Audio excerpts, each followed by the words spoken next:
Bayonetta Origins did not look appealing to me in the slightest, but it found a way to charm itself into my lungs, and I breathed life into this game, and I am pleased to say that it is surprising because it is good, but I'm also going to have to say right now that you really need to play the first 3 Bayonettas before you play what is technically a prequel, because it has some major spoilers for the 3rd game, and away we go. So obviously you play as Cereza, who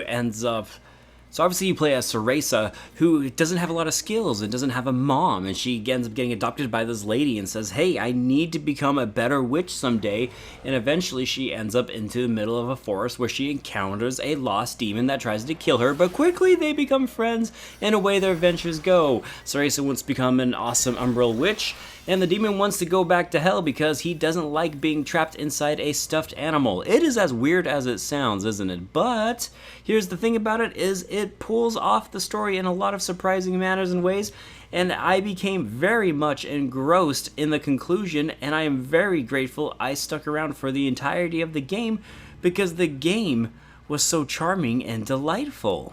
I mean, this game took a lot of risk. It's not a traditional Bayonetta game, it's a straight-up adventure game, and it plays more like a Legend of Zelda game, if I'm being perfectly honest here. It's crazy how many different risks they took, from the art style, to the combat, to the way the entire game handles. There's even puzzles and stuff you can find out about the world, and you can collect a bunch of things.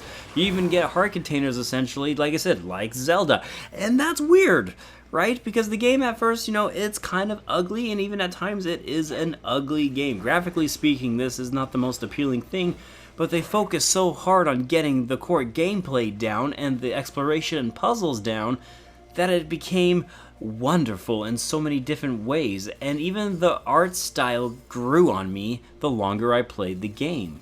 Even the narration and voice acting grew on me. At first, I wasn't into some old lady telling me a story and being the voice actor of Cheshire, for example, but as I started going along, it became therapeutic, and I started to like the sound of her voice in my ears, and I started to like the sound of Cheshire, and I started feeling like I was just a little kid of 5 years old being told a story from my grandma while she opens the storybook and reads to me the story, and that's what made it so engaging. Now, there were some things I didn't care for. They have, like, for example, special items that you can use, and if you want to use them in certain moments, they can definitely be effective, but for the most part, I didn't feel like they were necessary. And also, the skill tree can be a little bit all over the place at times, but it was still nice to see that there was a lot of progression that you could make for both Cereza and Cheshire in the game. So there were a few things that were minor setbacks, but overall, like I said, I was impressed. I was just utterly impressed. I did not go into this game expecting to like it as much as I did.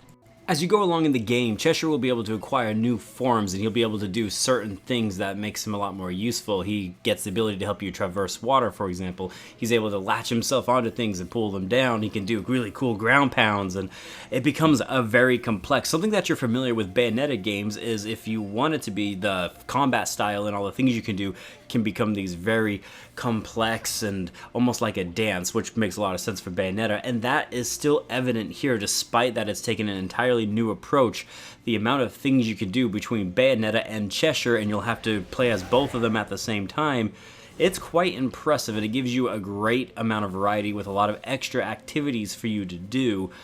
And that's what makes this game special for me. Between trying to 100% collect everything, to going through and doing all of the special rush modes and extra challenges that they have, I found myself compelled to almost 100% complete this game, and I didn't, but I might go back now that I'm doing a review of it, because I really enjoyed this game, and I was very impressed by everything Bayonetta Origins had to offer.